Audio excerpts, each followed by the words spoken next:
David Scott Campbell was born on October 9th, 1969. Growing up, Scott, as he was known, learned a lot about racial tension. He lived in Philadelphia, Mississippi, a small town in Neshoba County. Philadelphia is probably most well known for a 1964 incident in which 3 civil rights workers were abducted and killed by white knights of the local KKK chapter, with cooperation from local law enforcement. That violent incident, which would later inspire the award-winning movie Mississippi Burning, loomed large over the area that Scott grew up in as a young black man from rural Mississippi. Family and friends of Scott would be the first to tell you that he was not a saint. He was a flawed young man who dropped out of high school and got into some legal troubles during his teenage years. He had 1 child out of wedlock with a young lady named Barbara, but was working hard to provide for his child and his own future, as both a seasonal construction worker and an employee of an offshore oil refinery. Scott also had a bit of a reputation for being a ladies' man.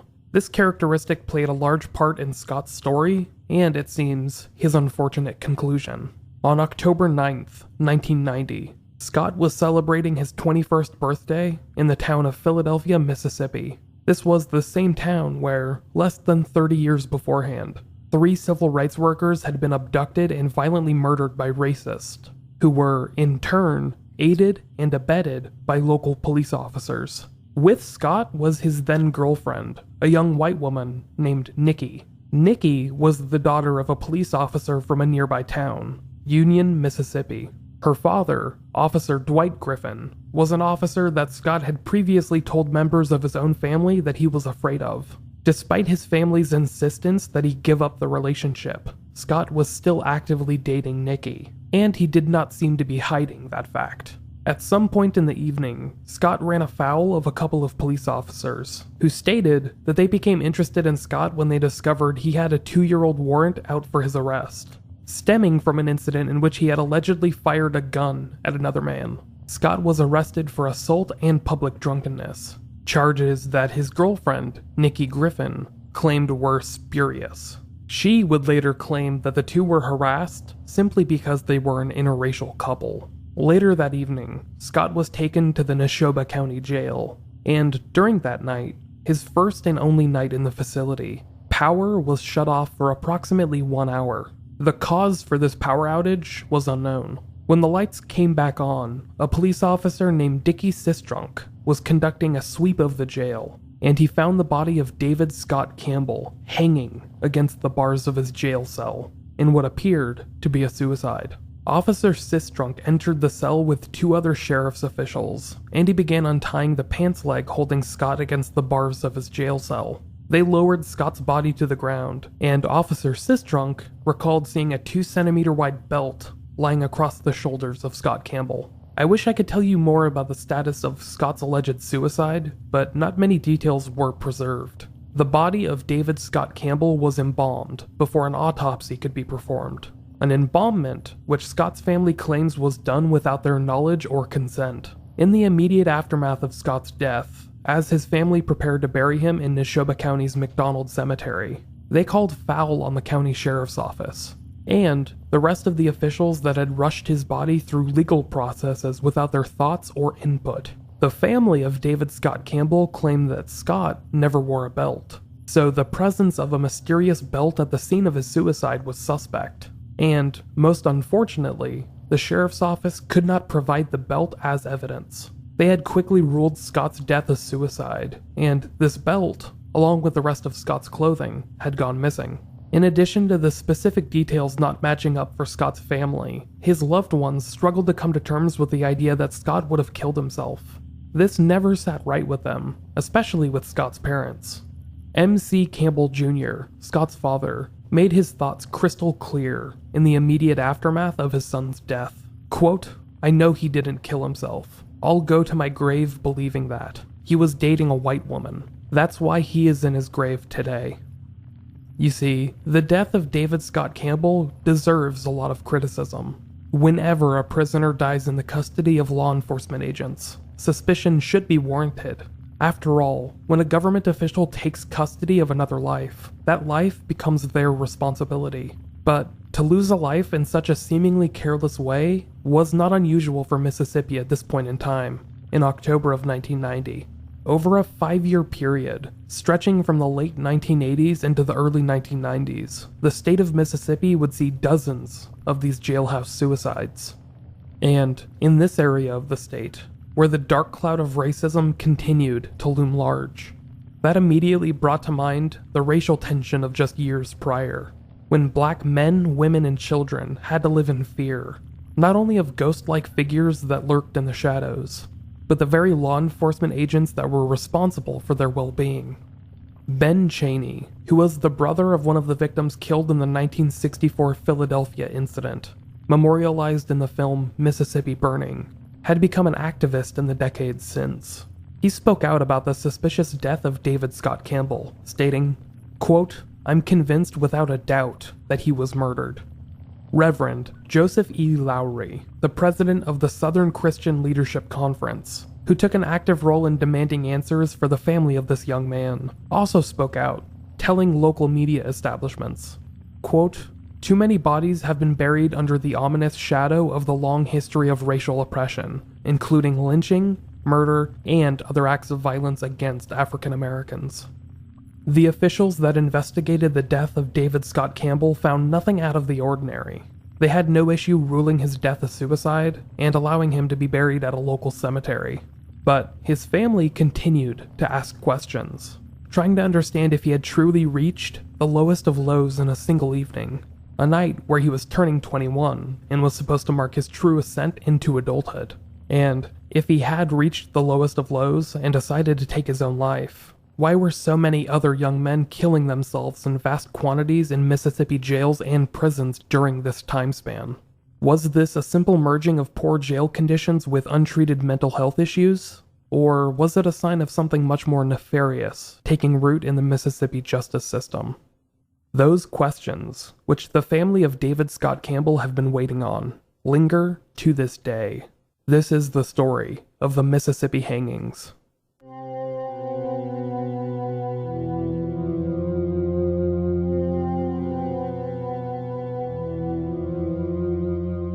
Welcome to Unresolved.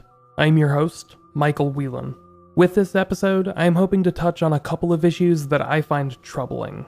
Not only the racial tension you've already picked up on, which continues to litter the American Southeast, but also the treatment and attention we give to inmates and prisoners, especially those that have not been found guilty of any crimes. Throughout the episode, I'm going to be talking about one story in particular, but it'll lean heavily on both of those issues. I can only hope that my storytelling abilities are up for the task. If you want to support this podcast, make sure to leave a quality rating and review on either iTunes or Apple Podcast. Those are always appreciated, and they are so beneficial to independent shows like this one. After all, I'm not a part of any network, so the only funding I get is through advertising and supporters of the show, so those reviews are vital for the show's growth. Simple word of mouth works really well for that too. Make sure to tell anyone who might be interested about Unresolved. And if that's not enough, and you want to be super awesome and help financially support the show, you could head to patreon.com/unresolvedpod. There, you could get access to all kinds of cool perks, such as bonus episodes, stickers, magnets, and much more. You could also send in any donations through PayPal by using the podcast email address, which is theunresolvedpodcast@gmail.com. Any help or assistance you could offer is wonderful, and it is so greatly appreciated. Thank you to everyone that has done so. Now, without any further ado, let's turn back the clock to the early 1990s, where a story similar to David Scott Campbell's was unfolding, nearly 2 years later.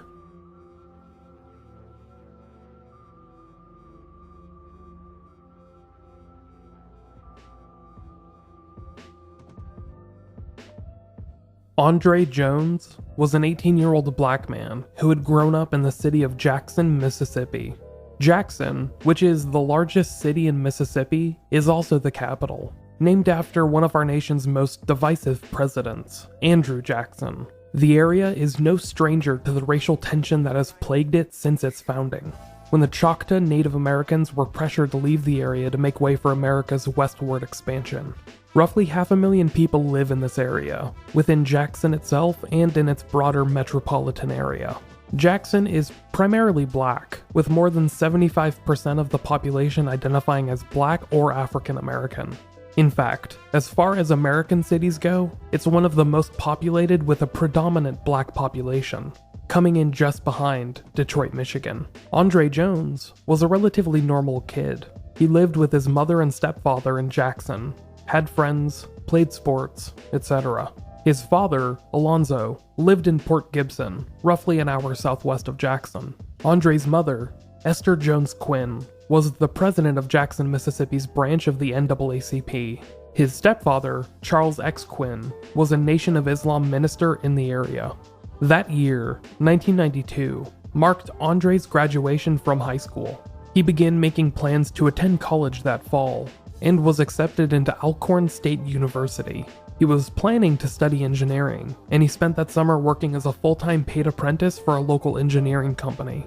Andre seemed poised to have a great life and a great future, as he was a hardworking, intelligent young man with a supportive family behind him. But on a single night, in the summer of 1992, everything would change for Andre and his loved ones. August 21st, 1992, marked a momentous time in American history. The Rodney King beating from the year before had recently worked the media into a frenzy, and the subsequent riots through Los Angeles had become one of 1992's major stories. Those two stories not only dominated the headlines, but also brought forth a lot of the racial questions people had been asking since the Civil Rights Movement. Meanwhile, on the East Coast, Hurricane Andrew, one of the most destructive storms in American history, was preparing to touch down in southern Florida. But this day, August 21st, 1992, holds much more significance for the family and friends of Andre Jones. It was a Friday night in the middle of the summer, and Andre was spending time with his girlfriend, Tanisha. It was Andre's last weekend before heading off for college, and he was spending what time he could with friends, primarily his girlfriend. The two were hanging out and driving around in a pickup truck, a 1991 S10 Chevrolet, which Andre claimed he had borrowed from a friend. That claim would come under criticism later on. At around 11:45 p.m. that evening, Andre and Tanisha drove the pickup truck to his family's home in Jackson. They hung out for a bit, but left sometime after midnight. In the early morning hours of Saturday, August 22nd, Andre and Tanisha pulled up to a routine sobriety checkpoint in the town of Brandon, Mississippi. Brandon is a much smaller town than Jackson, which rests on the outskirts of the larger, more overarching metropolitan area. As they pulled up to the checkpoint, operated by multiple police officers, police allege that they witnessed seeing Andre throw an item out of the truck. They say that this was a pistol that was in Andre's possession, a .38 caliber handgun. These police officers then asked Andre to provide a driver's license, which he did not have with him at the time. So they asked him for his name, which he gave. At this point, things seemed to change. At least, according to Andre's girlfriend. Tanisha Love recalled the police seeming to show much more interest in Andre after learning his name. She claims that they grouped together momentarily and spoke quietly after hearing him give his name to the officers. Quote, after they asked him his name, they all went to a little huddle, a football huddle. I don't know what they were talking about because they were talking low. And after that, that's when they came to the truck and asked Andre again, did he have his license? And he said, no sir, don't have my license. And they asked him to step out of the truck, and that's when they handcuffed him. They shackled his feet, and they had him handcuffed at the same time. I didn't understand what was going on. Police allege that when Andre pulled up to the sobriety checkpoint, in addition to tossing an item out of a window, which they later determined to be a handgun, they also saw an open container of alcohol within the vehicle, a beer. In addition to charges pertaining to all of these different incidents, it also seemed to them that Andre was driving a stolen vehicle, which he claimed had been borrowed from a friend the week before. It was around 1 a.m. that Andre was placed under arrest and taken in by authorities on suspicion of multiple illegal acts. At around 1:30 a.m. on the morning of Saturday, August 22nd, Andre's family received a call. His parents, Esther and Charles Quinn, were awakened by a call from Tanisha, Andre's girlfriend. She told them that Andre had been arrested and would likely be calling them sometime soon. His call came roughly half an hour after Tanisha's, at around 2 o'clock in the morning. Andre called from the Brandon, Mississippi police station and said that he was scared. He wasn't sure what he was being charged with, he said, and he did not know what was going to happen to him. This call was just one of 5 that Andre would make over the next several hours. One of those calls came again at around 4 o'clock that morning. Andre said that he had been transferred from the Brandon police station to a jail in Simpson County. This jail, which was roughly 40 miles southeast of Jackson, was in the town of Mendenhall, Mississippi. The reasoning for this move, which the family would later learn, is that the jail in Brandon's Rankin County had been overpopulated. So Andre was sent down to the neighboring county to the south, down in Mendenhall.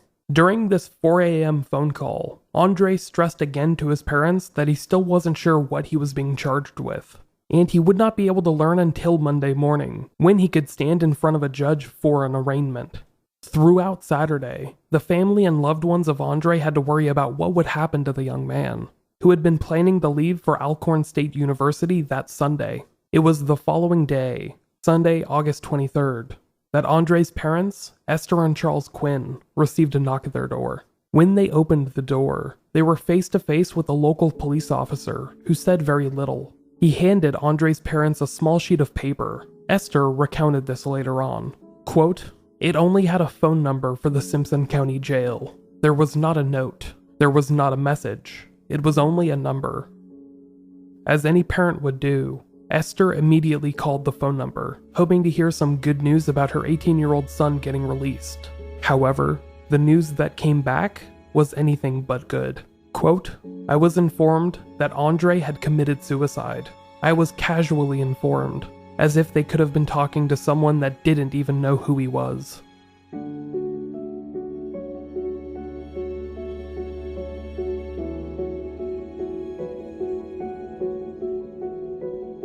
To those that knew Andre Jones, this news was a punch in the gut. But to his family, in particular his parents, Esther and Charles Quinn, it was more than that. It was a complete subversion of everything they knew about their loved one, who had such a bright future, and who they knew to have a steady head on his shoulders. Andre had no history of any known depression or mental health issues, and he had displayed no outward sign of suicide or self-harm in the years leading up to this. Charles Quinn, his stepfather, stated, quote, "The motive could have been several issues, but we know he didn't commit suicide."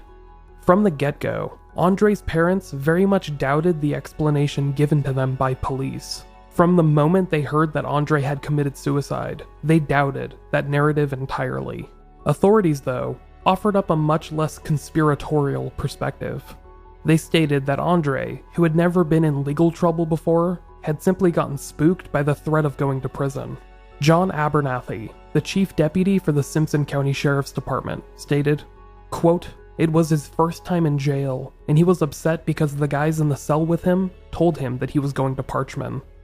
Parchman, if you are unaware, is the Mississippi State Penitentiary, which is notoriously horrible by any metric. Parchman Prison has a reputation for being a miserable place to exist, referred to in William Faulkner's novel The Mansion as quote-unquote Destination Doom. In fact, David Oshinsky, a historian, said in 1996, quote, "Throughout the American South, Parchman Farm is synonymous with punishment and brutality." Police seem to be of the understanding that Andre Jones, faced with the possibility of spending an unknown amount of time in the Mississippi State Pen, aka Parchman, decided to take his own life instead.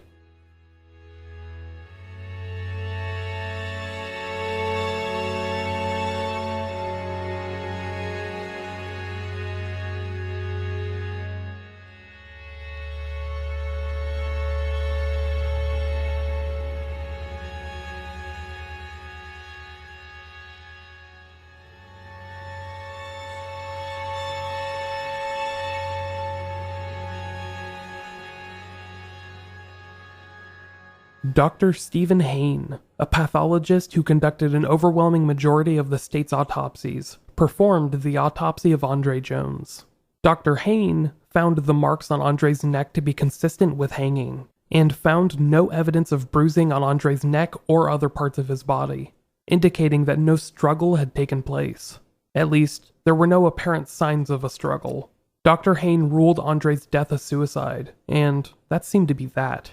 Immediately, the family of Andre cried foul on the local police agencies, who had arrested Andre and later found his body hanging in a neighboring county's jailhouse. They wanted to learn exactly how this series of events had unfolded, which resulted in Andre's death. They were told that Andre had been charged with 4 crimes on the night of his arrest: driving a truck with an altered vehicle identification number, possession of stolen license plate tags, carrying a concealed weapon, and driving with an open container of alcohol. However, this seemed to go against what Andre's family had been told by Andre himself throughout his single day in jail, in which he insisted that he was never made aware of any charges. Andre's family was told that Andre had been moved from the Rankin County Jail to the Simpson County Jail because the jailhouse in Brandon was full.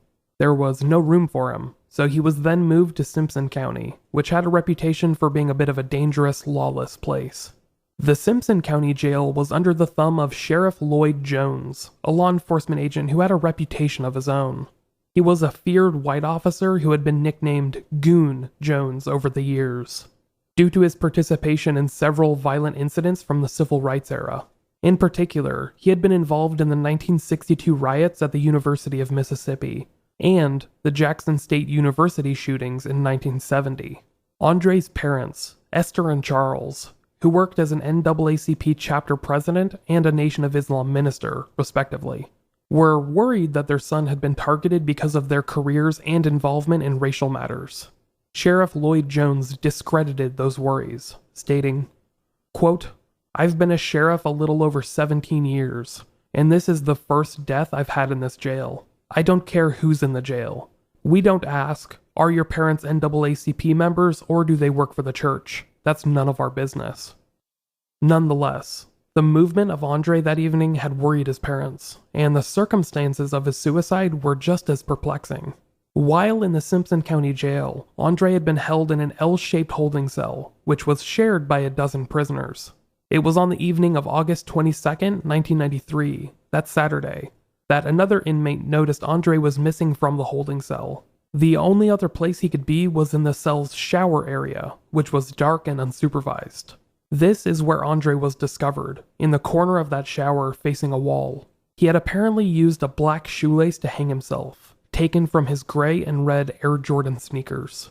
In the autopsy report written by Dr. Stephen Hain, it was noted that the shoelace around Andre's neck had been tied to an iron grate above the shower head, which was roughly 8 feet above the floor. Now, I know what you're thinking.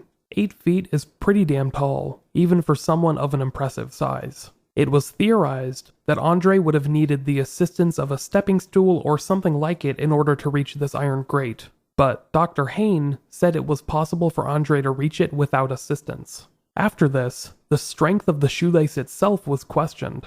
The family of Andre believed that it was not possible for a simple shoelace to hold his body weight, but Dr. Hain, citing the scientific test conducted by the shoelace manufacturer, disagreed. He stated definitively that the shoelace was more than sufficient in durability to withstand the weight of a body. Dr. Hain's report was then sent off for other agencies to review, at the urging of Andre's family. It was sent off to other local police departments, as well as the Armed Forces Institute of Pathology, the Department of Justice, the U.S. Attorney's Office, and the FBI. All of them would end up agreeing with the findings provided by Dr. Stephen Hain, but that would not deter Andre's family, who continued to suspect foul play. They prepared for an independent review of Andre's death, which would explore other potential causes. Charles Quinn, the stepfather of Andre Jones, claims that an inmate told the family, under the veil of anonymity, that police officers had used racial slurs to intimidate Andre after his arrest. They had allegedly used a racial slur that I don't feel comfortable repeating, in an effort to scare Andre into compliance.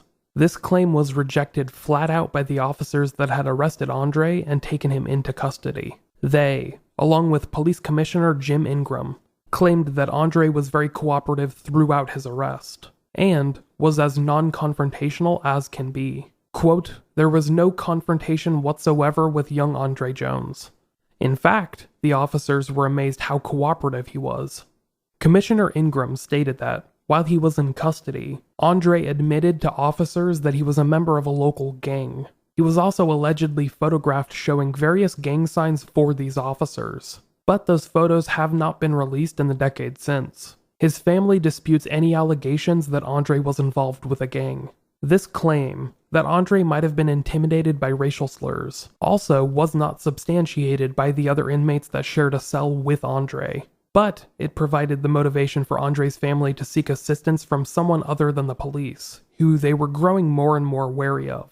Roughly a week after the suicide of Andre Jones, in August of 1992, an independent review was sought by Andre's parents. Dr. James Bryant, a forensic pathologist from Chicago, was hired by the Quinn family to review the case, in particular to look over the autopsy report prepared by Dr. Stephen Hain.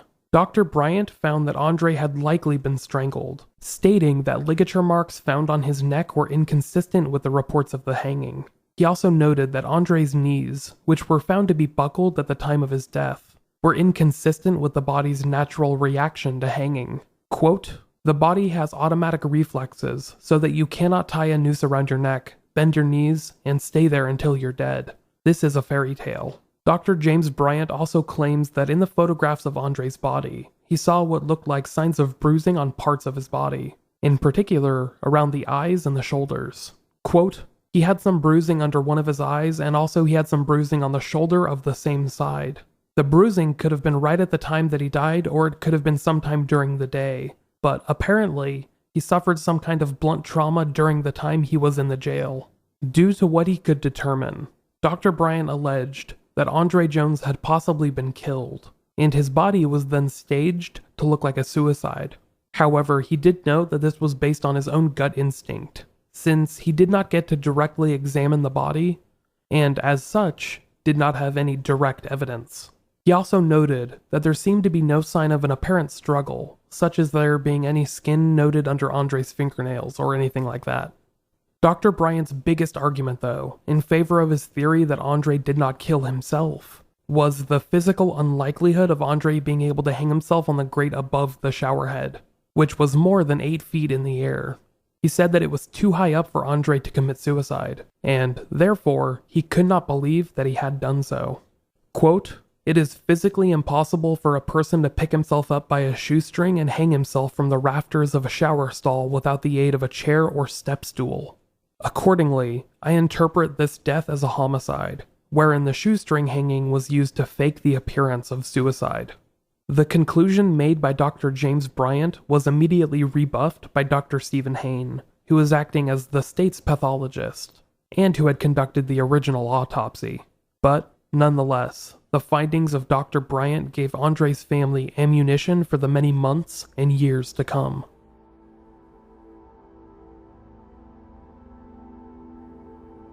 The claim that the death of Andre Jones had been staged first surfaced in the weeks after his death, when the family still disbelieved the official narrative. The report by Dr. Bryant, shortly thereafter, cemented their position that Andre's suicide had been staged by law enforcement or someone else in the prison, and was perhaps racially motivated. An anonymous inmate, perhaps the same one that testified about the disparaging remarks used by Andre's arresting officers, met with his family and told them a terrifying story. He said that on the night that Andre was found hanging in the shower of the holding cell, he had been taken away by officers and guards sometime earlier that evening and had been returned in a wheelchair. This is when his suicide was allegedly staged. It is worth noting, though, again, that no other inmates could confirm this account of events, so it remained just that, an allegation. But this story, when added in with the various improbabilities of Andre's suicide, painted an unflattering picture of Andre's final hours. His family believed that something more nefarious had been unfolding behind the scenes, and Andre's alleged suicide was just the latest example of that. In the aftermath of Andre's death, his family began to publicly connect his death to a recent rash of suicides, which had become something of an epidemic throughout Mississippi's jails and prisons. These were all suicides like Andre's, which featured deaths that loved ones felt were unexplored and unexamined. In total, there would be nearly 50 of these cases, which had been documented in a stretch of just over 5 years.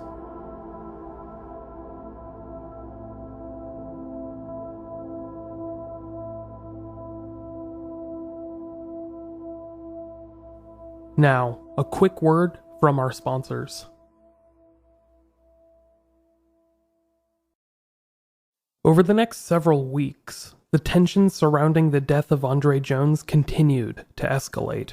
On one side, you had Andre's family and friends, who believed him to be the victim of a corrupt police force, similar to the incidents that unfolded less than 30 years beforehand within Mississippi itself. A local newspaper, the Jackson Advocate, featured a story just weeks after Andre's alleged suicide, which bore the headline, quote, "Are jailhouse suicides a new way of lynching black males?"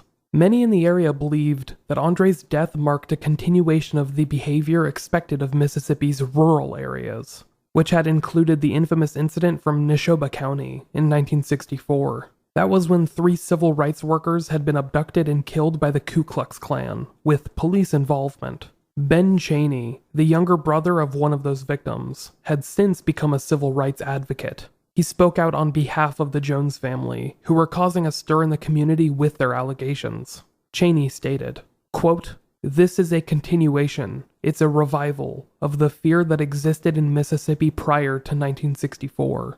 These atrocities are just building up and are continuing." On the other side of this divide, though, you had the police, who were less than pleased to have their reputation tarnished with these allegations. Walter Tucker, the police chief of Brandon, Mississippi, the city where Andre Jones had been arrested, stated about the allegations that Andre's death was staged. Quote, "How long are you all going to call this an alleged suicide? Everybody in the world has determined it was a suicide. Even the Justice Department and the United States Armed Forces Institute of Pathology, and the grand juries in all the investigations. The FBI and everybody else has ruled it a suicide." Even the sheriff of Simpson County, Lloyd Jones, the man who had earned himself the nickname Goon for his involvement in violent civil rights encounters as a younger officer, and who had also earned the support of local KKK chapters during his elections for sheriff, was annoyed by the assertion. Quote, "I never killed anybody. I didn't even know the kid was in jail. And we sure didn't ask who his parents were. We did not care. All they're after is money." It was true that the family of Andre Jones was preparing a lawsuit. As the various law enforcement agencies looked over the autopsy of Andre and sided with the state's pathologist of choice, Dr. Stephen Hain, the family was hoping to get a new authority to reopen the investigation, not only to examine the autopsy findings, but to conduct a new autopsy and conduct a thorough examination of the case from the ground up. In March of 1993, a coalition of civil rights groups conducted a series of hearings in Jackson, Mississippi. Their stated purpose was to discuss the subject on hand, which was the recent influx of jailhouse suicides throughout Mississippi. These groups were able to determine that there was an issue, and it was specific to the state of Mississippi. They found that over a span of roughly 6 years, dating back to 1987, 47 cases were identified as being problematic. These were 47 individuals that had committed suicide under questionable or suspicious circumstances. These were individuals that were not specific to any race, creed, or age. Out of the 47 pointed out as being unique, as far as jailhouse suicides go, only 24 of them were black. The other 23 were either white or of mixed race. These were predominantly young men who had been in similar situations as Andre Jones. They had been full of promise and potential once, but their lives had gotten sidetracked by either an arrest or a conviction, and it seemed like they had taken their lives in the face of either fear or depression. But now, this coalition was casting doubt on that. These stories included that of David Scott Campbell, the 21-year-old whose story I told you in the introduction to this episode. They also included Bobby Everett, a 19-year-old black man that was found hanged in a Jackson jail just a month prior, in February of 1993. For this civil rights coalition, this was outrageous. They pointed to stats which showed that nationwide, roughly 16% of jailhouse suicides involved African Americans. However, in the state of Mississippi, that number jumped up to over 52%. Over half of the state's jailhouse suicides were pointing to a drastically lopsided trend, which was just as shocking as it was horrifying. Barney Shoby, a state representative who was also the chairman of the Legislative Black Caucus, shared some pretty strong thoughts about this revelation. Quote, "We know that blacks don't commit suicide. Blacks have to live with too much adversity to commit suicide like this. There's a feeling among blacks across the nation that the new way of lynching us is to get us in jail and lynch us." Some of those in attendance, who were the family and friends of the white men and women that had committed suicide in Mississippi jails, called this a quote-unquote human issue as opposed to a race issue. Others, however, pointed out that many in the African American community had long been pointing out these issues with prison conditions, only to go unheard or ignored. Now, years later, after it was apparent that this was an issue affecting both black and white prisoners, was it finally getting government hearings? Bobby Doctor, the interim chairman of the U.S. Civil Rights Commission, said as much. Quote, "For a long time in this state, you've had this kind of abuse taking place and directed against blacks, and the outcry and the concerns expressed by the majority community left a lot to be desired. Now, we see some of that drifting into the majority community itself." These meetings, which took place in March of 1993, brought up many disturbing stories, anecdotes, and statistics, which pointed to a blatant problem running rampant throughout Mississippi. And after just 2 days of these hearings, the U.S. Commission on Civil Rights recommended that the Department of Justice open up a full investigation into the matter. The following month, April of 1993, saw a federal probe being opened by the DOJ to investigate the widespread issue of suicides plaguing Mississippi's jails and prisons. Janet Reno, the Attorney General of the United States, was quoted as saying, quote, "How could that many people die?" She then directed the Civil Rights Division of the DOJ to handle the investigation. Bobby Doctor, the previously quoted staff director of the Civil Rights Commission, stated, quote, "It certainly suggests to me that if you have that number of folks committing suicides, there is certainly something driving them in that direction." The point of this investigation wasn't necessarily to find any evidence of foul play on behalf of law enforcement, but rather to investigate what was causing all of these suicides, and to determine if it was something wrong with prison conditions or culture, and see if there were any possible changes that could be made. However, if any malfeasance was uncovered, that would certainly be something else entirely. Jim Evans, the state representative from Jackson, Mississippi, had been active in the early days of the Andre Jones investigation, and was thrilled that the Justice Department was looking into the matter. Quote, "We are just delighted that this administration has decided to fully investigate. We feel like whatever the circumstances, the public has a right to know. I think this is the beginning of restoring the credibility within the American Justice Department." An attorney in Jackson, Mississippi, named Shockway Lumumba, who was representing the family of Andre Jones, was asked for a comment after the Justice Department's decision to investigate the matter. He said that he hoped the Clinton administration would, quote, "do a better job than its predecessor did." However, he also reiterated that this would not deter the family of Andre Jones from filing a lawsuit of their own to demand justice and/or answers. Quote, "Of course we are not going to rely on the Bush or Clinton administration. We intend to file a lawsuit to vindicate the rights of Andre's family, as well as to investigate the matter fully ourselves."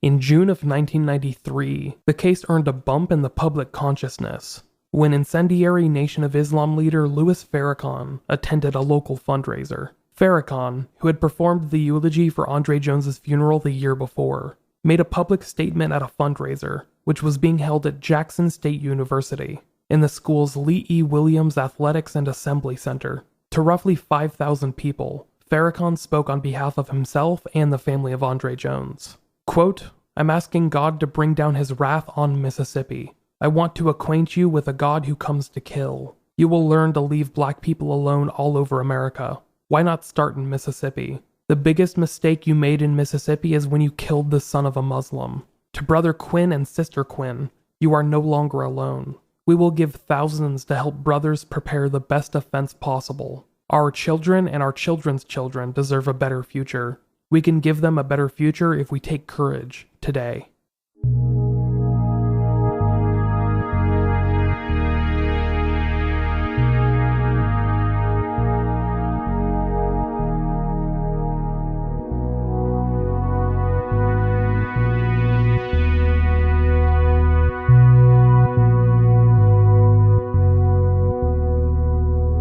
In August of 1993, the case of Andre Jones was reviewed by Dr. Emily Ward, a specialist in forensic pathology, who served as the Mississippi State Medical Examiner. Andre's case was just one of several reviewed by Dr. Ward, and she looked over not only the autopsy, but additional statements provided by Andre's fellow inmates, and other potential pieces of evidence, including the independent review furnished by Dr. James Bryant. Dr. Emily Ward remained convinced that Andre's death, in addition to the other dozens of cases provided by the U.S. Commission on Civil Rights, were indeed suicides. Quote, "I think that it's extremely unlikely that any of these deaths are anything other than suicide. All of the deaths have been investigated by not just one agency, but one or two or sometimes three." To many, this was a poor outcome for a pressing issue, but others saw this as proof of something other than intrinsic racism or any hate crimes. Throughout 1993, the argument began to shift from the rash of jailhouse suicides across Mississippi being indicative of an intrinsic racial violence problem, to a more wide-reaching argument about prison conditions. After all, these were all individuals that had killed themselves in Mississippi jails and prisons over a 6-year period, and they were direct outliers for the trend of prison deaths in America. Something was clearly wrong. Ron Welch, a lawyer from Jackson, Mississippi that specialized in prison litigation, spoke about this issue at around this time. Quote, "The problem is not lynchings of blacks, it's suicides in jails. The numbers of suicides I've seen, 8 or 9 over the last year, are not unusual. The wonder, given how bad conditions are, is that there are not more of them." Dr. Stephen Hain, the state pathologist that conducted the autopsy of Andre Jones, refused to budge on his belief that the young man's death was a suicide. However, even he admitted that the fault may lay at the feet of the law enforcement officials that operated jails and prisons throughout Mississippi. Quote, "I could be wrong about the homicide. I don't think I am. But my main beef is the jailers. They're not watching them. They just put them in the slammer and leave them there." Joseph Rowan, an expert on jailhouse suicides from St. Paul, Minnesota, who served as the executive director for an institute named Juvenile and Criminal Justice International, also weighed in on this issue. An issue that he says was plaguing not only Mississippi, but several of its neighboring states. Quote, "Jail officials in the South pay extremely low wages, hire unqualified jailers, and offer no training in suicide recognition and prevention." The issue that these experts were presenting, that jail and prison conditions had deteriorated to the point of many inmates choosing suicide over suffering, seemed to be just the tip of the iceberg. The claims of poor living conditions for prisoners in the South had been raised for years, decades even, but had gone mostly unheard or unlistened to. It seemed that now, after dozens of prisoners had seemingly chosen to opt out of life entirely, that the issue was finally being raised in the media. This argument was exacerbated when a former law enforcement agent stepped forward to add allegations of her own. Andrea Gibbs was a former sheriff's deputy from Gulfport, Mississippi, a city on the southern border of Mississippi along the Gulf of Mexico. She had worked for a youth detention facility throughout the 1980s, up until 1989. During her tenure, she had witnessed rampant brutality and beatings of the detainees, who were mostly children. In 1989, she attempted to raise the issue of the beatings to her superiors, along with 3 of her co-workers, all of whom happened to be African American. Shortly after raising the issue, and hoping to improve the environment of the inmates under their supervision, all 4 were let go and fired from their post. Andrea Gibbs went on to work with The Victim's Voice, a nonprofit that was raising awareness about the issues of prison conditions in the South. She spoke about the recent rash of suicides, and added in her own personal experience. Quote, "I saw kids from 13 to 17 being beaten. There was systematic abuse and violence going on within the jail. I've never seen anybody hung, but I've certainly seen situations where it could have escalated into someone being murdered. It does not take an Einstein to figure out that the best way to cover it up is to yell suicide and wrap a shoelace around their neck."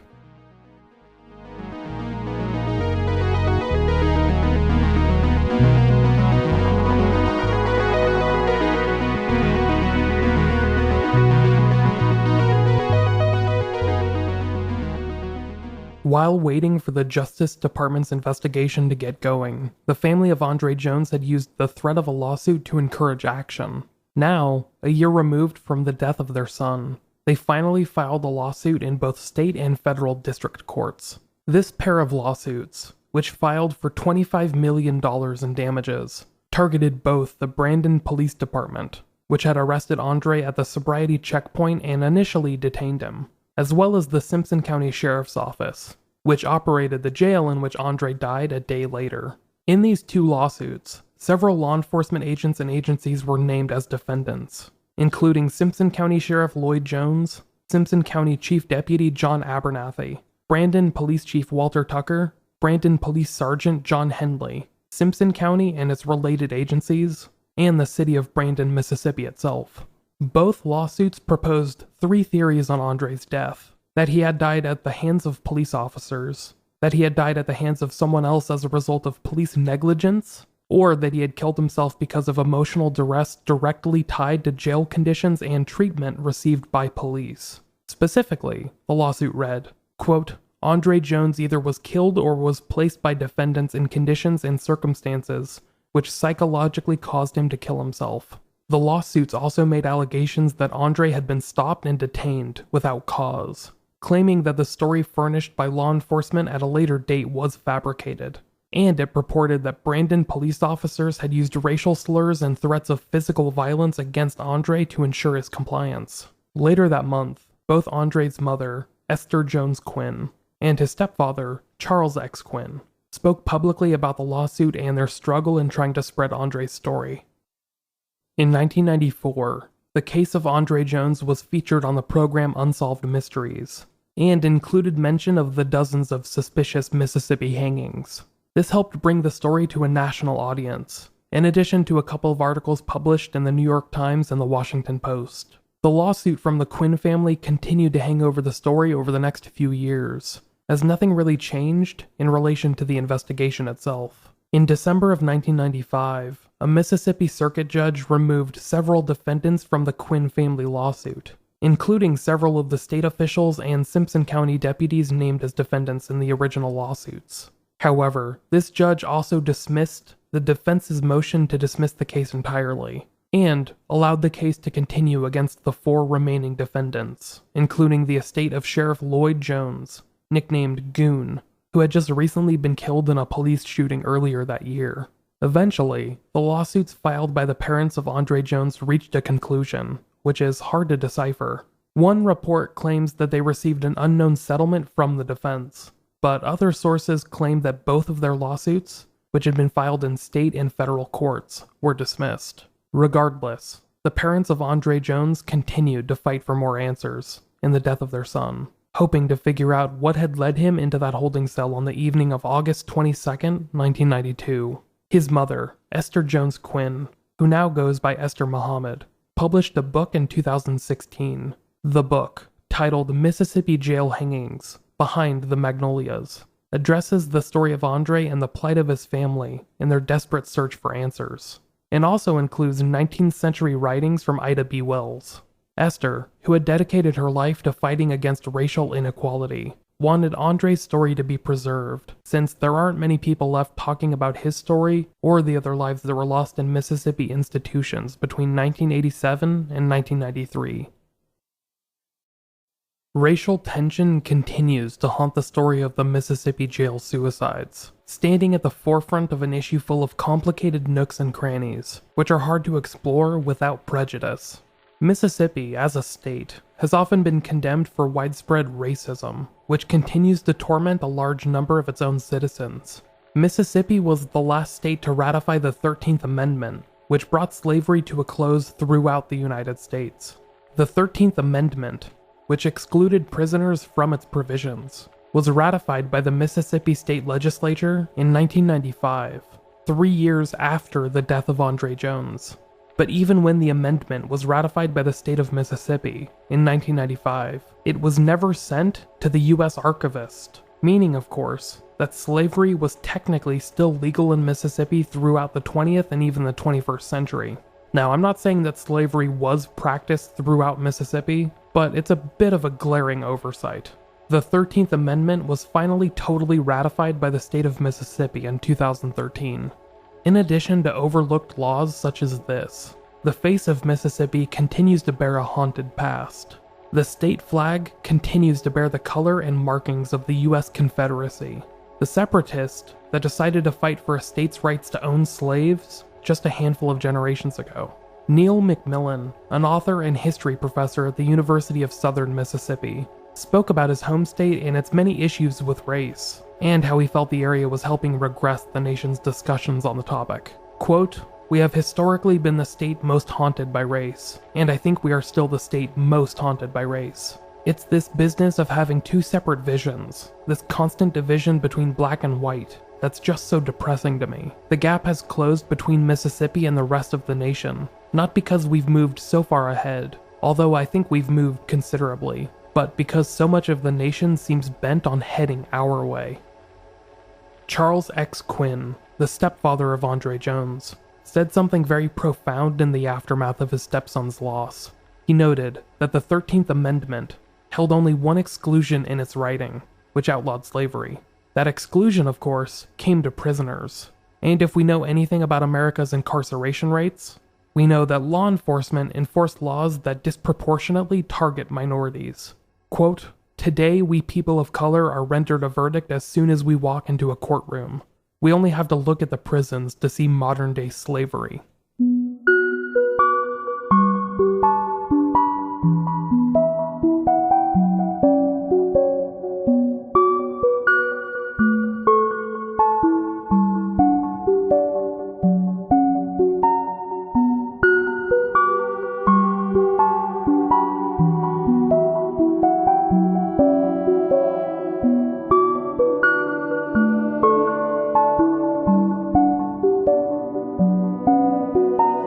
Dr. Stephen Hayne was the Mississippi State pathologist that conducted the autopsy of Andre Jones, in addition to several of the prisoners that committed suicide between 1987 and 1993. Dr. Hayne was the one who officially ruled the death of Andre Jones a suicide, and testified to as much over the years.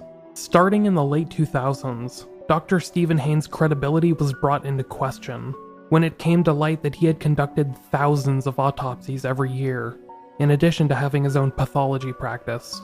He basically acted as a private contractor who would charge the state $500 for each autopsy.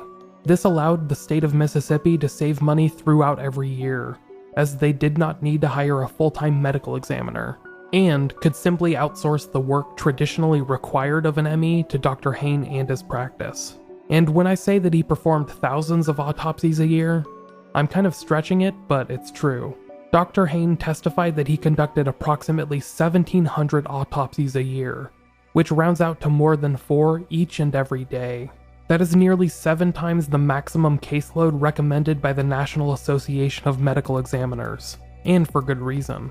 If a medical examiner or pathologist has to rush through each autopsy to make way for the next one, he's likely not giving each case enough attention to make a definitive decision. This brought into question his credibility for several cases, including the death of Andre Jones and the other inmates that committed suicide in Mississippi prisons and jails over the years. His testimony was successfully discredited in 3 major criminal cases, and resulted in the release of 3 convicted criminals: Corey May, Jimmy Duncan, and Tyler Edmonds. In each of their cases, Dr. Haynes' testimony had been crucial to proving their guilt, and without it, their cases fell apart upon retrial. Stephen Hayne was let go from his position in 2008, following a large public outcry. He was removed from the list of approved forensic pathologists, among several lawsuits and acquittals stemming from his now discredited testimony. Stephen Hayne filed lawsuits against multiple publications, but that even ended up blowing up in his face when he testified to having credentials that he did not have, such as being board certified in forensic pathology, which he was not. It is unknown how much damage this may have caused to several cases over the years, as the National Association of Medical Examiners considers performing more than 325 autopsies a year a, quote, phase 2 deficiency. This is normally enough to pull accreditation from a pathology firm, and Dr. Stephen Hayne was personally performing nearly 2,000 autopsies a year. The decision by the state of Mississippi to employ Dr. Hayne in an unofficial position may have been an effective cost-cutting tool for several years, but it also did irreparable harm to the gears of justice within the state.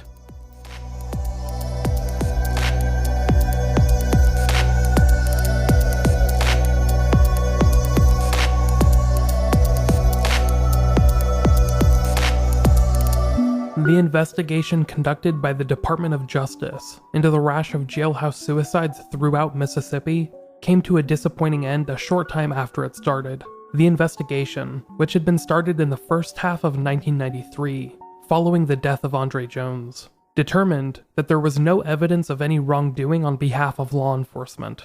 It found that the alleged suicides were most likely just that, suicides. There was no evidence of any widespread racism or hatred driving the hanging of prisoners and inmates. However, this same investigation also cited the Mississippi jail and prison system for what it called quote-unquote gross deficiencies. It stated that issues such as overcrowding may have led to an increase in inmate suicide, as well as unsanitary conditions, negligence, and untrained employees. So, what came of this finding? Were there any widespread changes in the state of Mississippi? If you look at the numbers, you would think so. Following the death of Andre Jones and the other inmates that were found hanging in prison cells, suicides by hanging in the state of Mississippi dropped down to a record low. However, did anything actually change? Was there a new widespread policy put into place that changed the conditions within jails and prisons? Unfortunately, not really. Jails and prisons may have made it harder for inmates to hang themselves, or others, but violence within these institutions still runs rampant, and seems to be an epidemic without a cure. In 2013, a lawsuit was filed, which alleged various horrors throughout an eastern Mississippi penitentiary. If Andre Jones had been found guilty of any crimes, this is likely where he would have gone. This lawsuit included the gut-wrenching and heartbreaking stories of several inmates who had to suffer innumerable horrors during their incarceration. Take, for example, the story of Jermaine Dockery. Quote, "In late 2012, Mr. Dockery hanged himself until he lost consciousness. Staff cut him down and gave him oxygen before stripping him naked and locking him in an isolation cell. He was not taken to the emergency room. He reports that he was not seen by a psychiatrist while he was under suicide precautions. Mr. Dockery met with a mental health staff member who was not a psychiatrist, who recommended that his medication dosage be increased. Although he did not see a psychiatrist, his dose was indeed increased. The light is constantly on in Mr. Dockery's cell and has been since February 2012. The flush button on his toilet is missing. Mice crawl out of his toilet at night. Fires are a common occurrence in solitary and the air is thick with smoke. In March 2013, Mr. Dockery told an officer that he could not breathe due to the smoke. The officer responded that he, quote, didn't give a fuck, and slammed the trace lock closed on Mr. Dockery's wrist. Then, there is the story of Richard Rowe, an alias given to a now deceased prisoner who suffered from severe mental health issues. Quote, on July 29, 2010, Rowe told mental health staff that he experienced depression, mood swings, and suicidal ideation. The psychiatrist's treatment plan consisted of only 3 words: encourage behavioral compliance.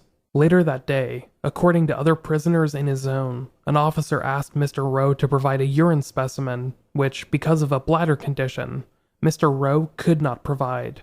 Mr. Rowe began banging on the door, smeared blood on the cell door window, threatened to commit suicide, and then tied a rope around his neck. Officers sprayed excessive amounts of mace in his cell. According to witnesses, officers waited approximately 20 minutes before pulling Mr. Rowe out of his cell. By that time, he was non-responsive and cyanotic. He was taken, his hands and feet bound by zip ties, to the hospital where he was pronounced dead. For several days after Mr. Rowe's death, medical staff continued to document in the daily segregation log that Mr. Rowe appeared to be in, quote, good health and mood. If the stories of adults suffering through terrible conditions doesn't make you long for urgent change, then how about the story of a 16-year-old?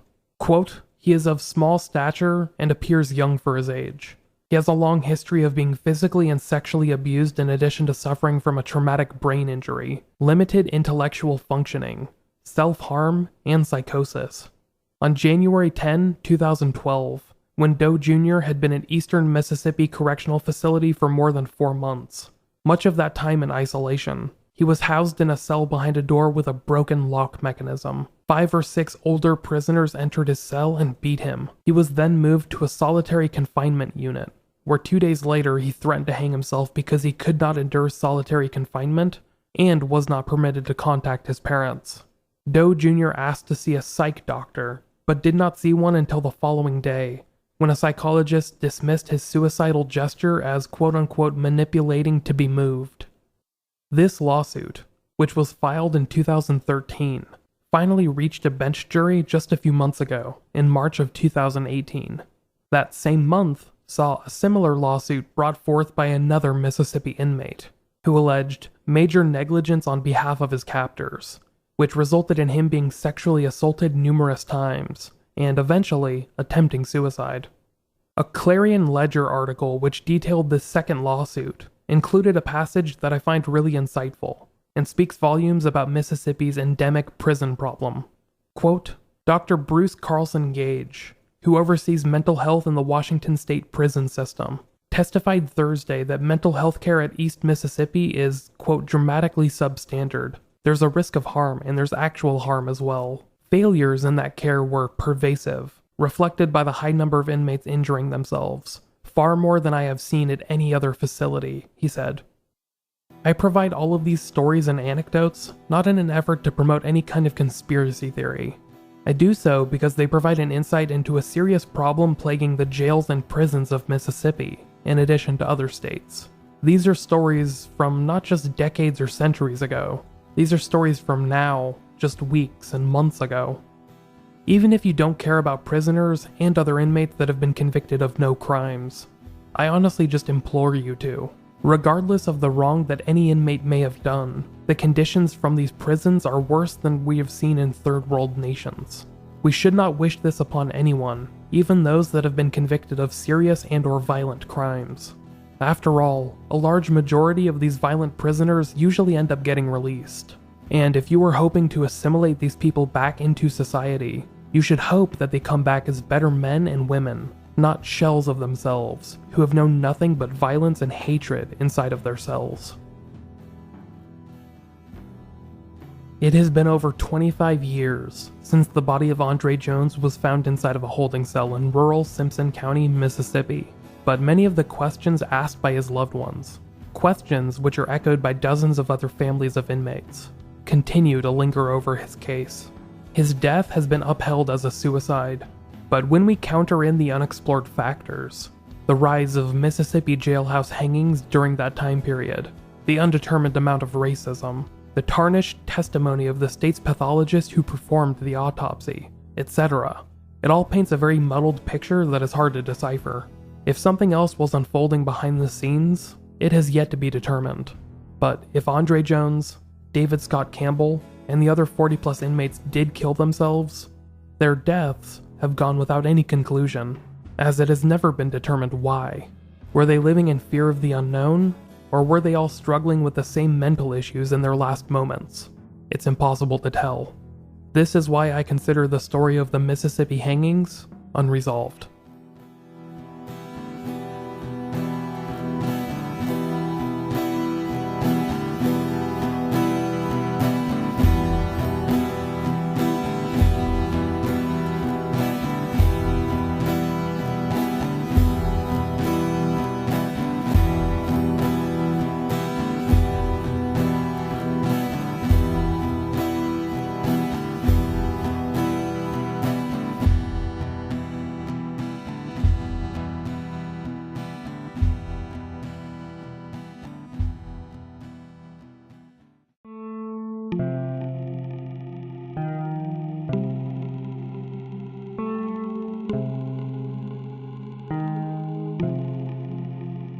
Thank you for listening to Unresolved. If you want to keep in touch with myself or the podcast, make sure to follow along on social media. The podcast is active on Facebook, Twitter, and Instagram. You could just search for Unresolved or Unresolved Pod and it should pop up for you. If you want to shoot in an email, you could do so by addressing them to either theunresolvedpodcast@gmail.com, no spaces, dashes, or anything like that, or michael@unresolved.me. And just in case you send an email to the latter, make sure to spell my name Micheal @unresolved.me. It's odd, I know, but what are you gonna do? If it ever takes me a while to respond to your email or message, please forgive me. Working on the podcast full-time takes up a good chunk of my day, and I'm slowly but surely making my way through everybody's social media posts and emails. Just really not enough hours in the day, and this Georgia summer is kicking my ass. If you want to find any more information, or read a transcript of each episode, go ahead and hit up our website, which is unresolved.me. I've had a lot of help updating the site lately from my friend Miranda, who I owe a ton of gratitude to. She's done a stellar job, and the site looks a lot better than it did just a few months ago. Thanks, Miranda. Anyhow, I will be back very, very soon. I hope you all found this story as profound as I did, and I can only hope that I did this story justice. Thanks for listening, everybody. Talk to you later.